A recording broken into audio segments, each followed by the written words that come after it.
الرحمن الرحيم ودخل المدينة على حين غفلة من أهلها فوجد فيها رجلين يقتتلان هذا من شيعته وهذا من عدوه فاستغاثه الذي من شيعته على الذي من عدوه فقتله موسى فقضى عليه قال هذا من عمل الشيطان إنه عدو مضل مبين قال رب إني ظلمت نفسي فاغفر لي وارحمني إنه هو الغفور الرحيم صدق الله.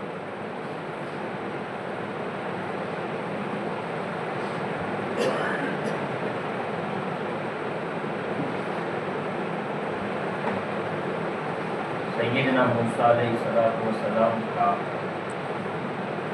واقعہ بیان ہو رہا ہے.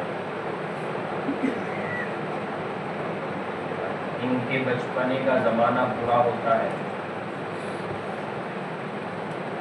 چونکہ ان کو نبوت کے اوصاف سکھانے ہیں، نبی بنانا ہے، تو اس لائن سے تیار کرنے کے لیے اللہ تعالیٰ ایک نظام بناتے ہیں.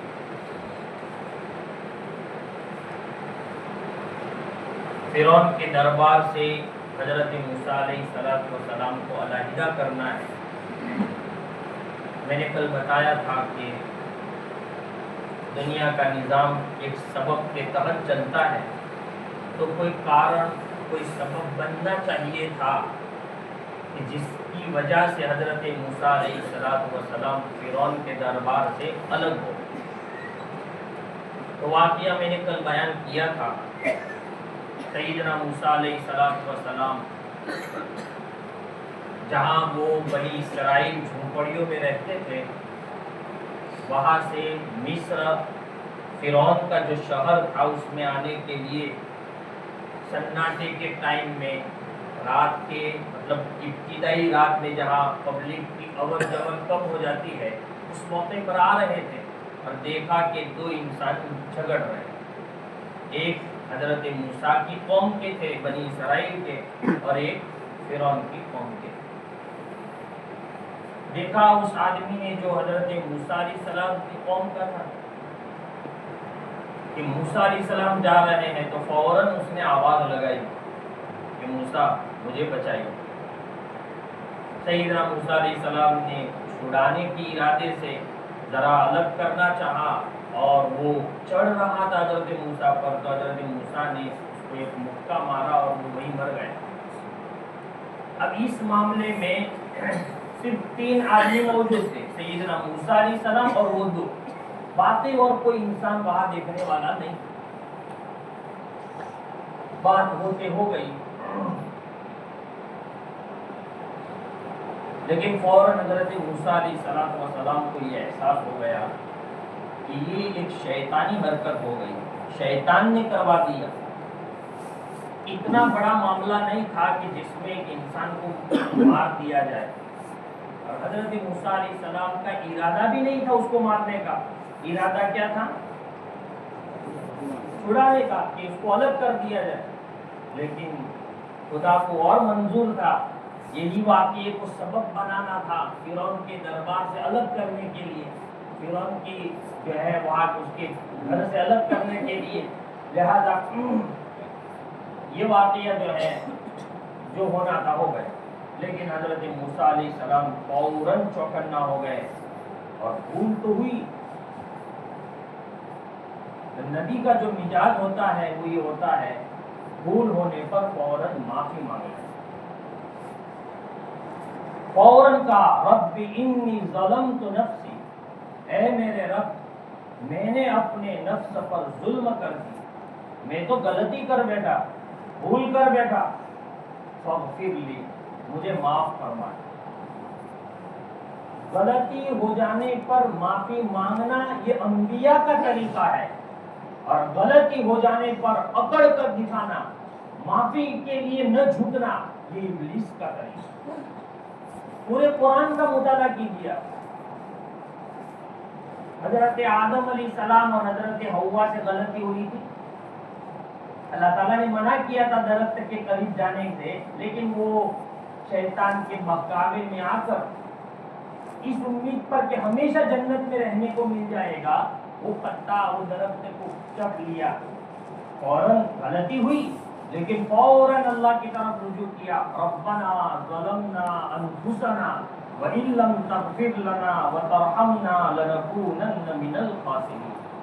تو نواز دیے گئے، معاف کر دیے گئے، اعلان کر دیا ان کی معافی کا اللہ تعالیٰ نے. اور اللہ کے مقبول حضرت آدم باقی رہے.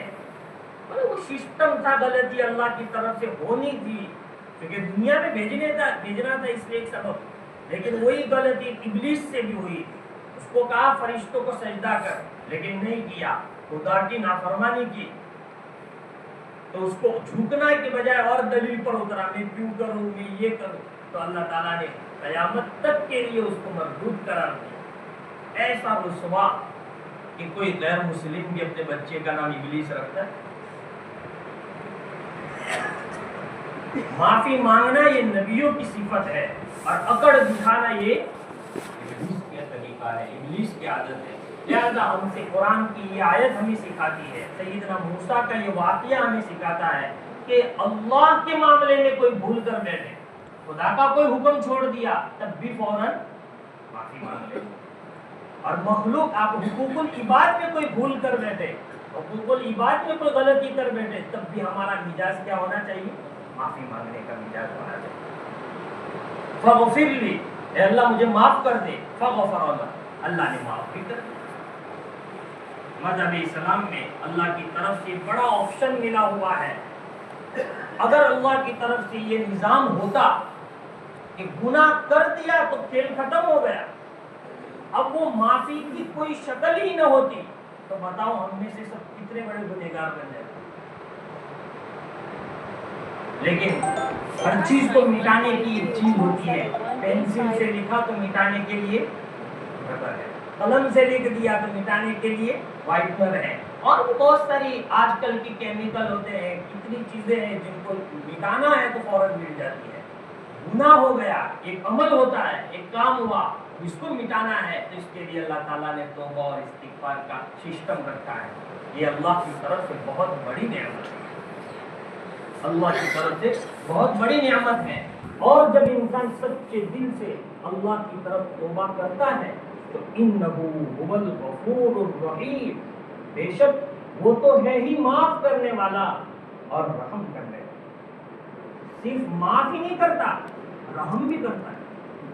انسان سے کوئی غلطی ہوتی ہے تو سامنے والے سے معافی مانگتا ہے تو معاف تو کر لیتا ہے، لیکن کبھی کبھی ان بشری تقاضے کی وجہ سے یا کسی اور مزاج کی گڑبڑ ہونے کی وجہ سے موقع پر تانا دے دیتا ہے.